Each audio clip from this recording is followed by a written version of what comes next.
Hi guys! Welcome back to my YouTube channel and this is BPH. Kung baguhan man kayo sa channel ito, huwag niyo pong kalimutan i-click ang notification bell para naman ma-update kayo sa mga videos na ina-upload ko. So well guys, ang video na to guys, gagawa po tayo ng reaction guys na isang OFW. Umuwi siya ng Pinas na naabutan niya na namatay na po yung dalawa niyang anak.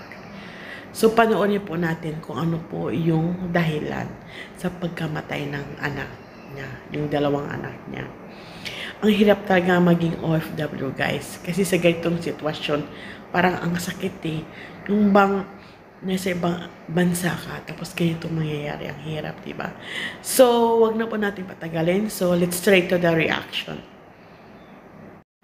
So, ito na po, guys. Panoorin na po natin. So, let's begin.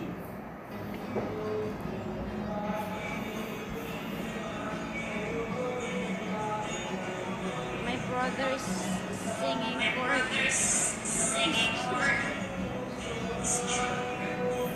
Ang kumukha ng video nito yung kapatid niya.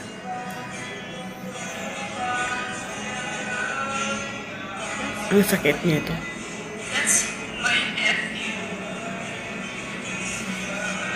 Parang mapaiyak ako.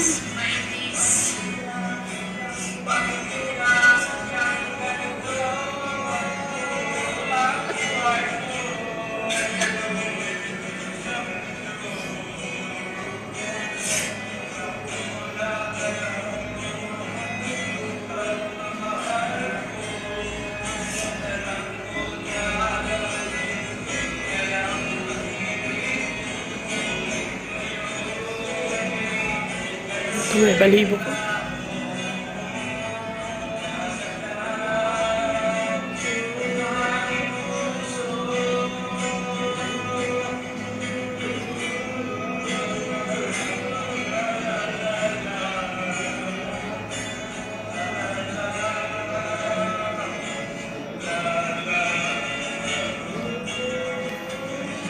Sakit guys, masakit. Bilang ama, pero mo dinadaan niya na nasa pagkanta. My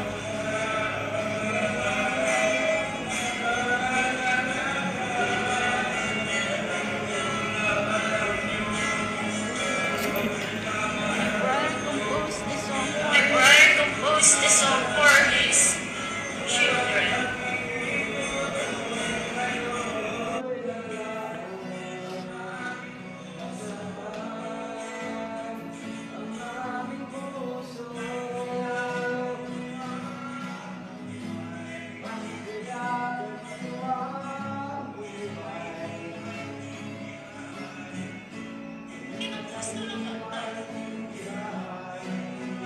Kinumpos to lang ko ito.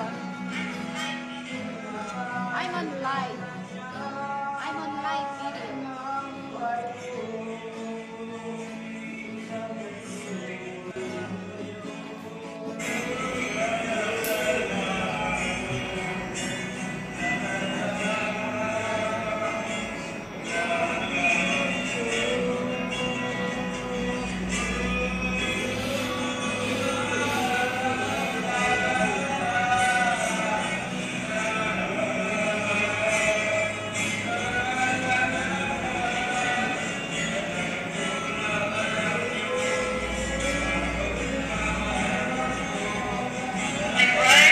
The song for his children.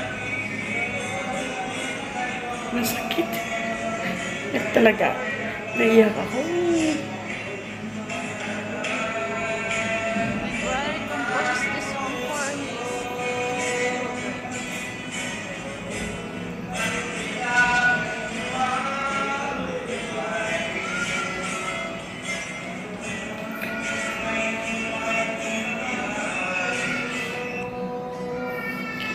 So yun nga guys, doon nagtatapos yung video. Masakit bilang ama, bilang magulang ng anak at ganun mangyayari. Wala akong tissue ba yan. Ayun nga guys, yeah, talaga tumuno ako. Merap sa mga OFW, sa aming mga OFW guys na ganun. na mawalan ka ng anak. Biruin mo, nagtatrabaho ka sa ibang bansa para sa mga anak mo, tapos ganito palang mangyayari. Ito si Kuya, ano to eh, dinaan niya lang na sa kanta. Kahit apakasakit, feel ko si Kuya talaga. Ang sakit mawalan ng 2 anak. Ito siguro yung ano guys, ang nangyari daw nito. Sumalpok sila sa bus. Ito yung nakita ko noon eh, na umovertake yung isang sakyan, tapos nasa likod sila. Ang bilis ng takbo nila, hindi nila napansin na yung bus na yun ay nakahinto kasi nagbababa ng pasero eh. So doon yun sumalpok. Siyempre, ang pagkasalpok noon guys, parang boom, ganun eh. Ang lakas ng pagkasalpok noon kasi nga, bus eh. Nakahinto lang yung bus, walang kasalanan yung bus, silang may kasalanan. Kaya, sa mga nagmumotor dyan, maingat tayo. Lalo yung mga anak natin, pinagmumotor yung mga anak natin. Ang hirap talaga. Kaya, yung mga bumibili ng mga motor para sa anak nila, huwag po kayong masyadong mag-arangkada ang bilis. Dapat preno kayo eh. Dapat, kasi may mga sasakyan, lalo na ganong highway, ingat sana kayo, guys. So, ayun nga guys, it's very painful na nawalan po ng anak si Kuya. So, condolence na po to the very family. Tanggapin na lang po natin. Talagang siguro, it's, yung sinasabi nila na tarang panahon na it's time to end na. Siguro hindi na natin malalaman kasi yung aksidente. Kasi aksidente ito eh. So, hindi natin malalaman yung bukas na mabuhat pa ba tayo.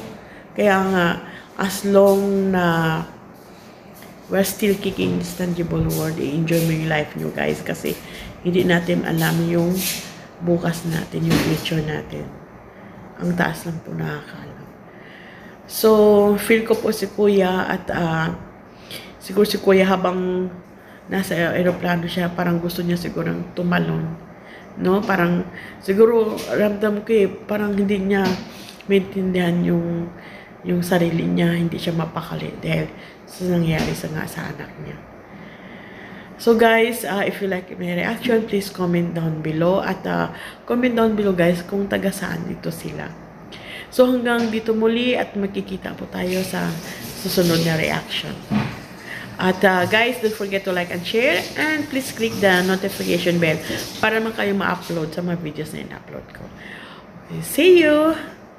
Love lots and God bless. Bye!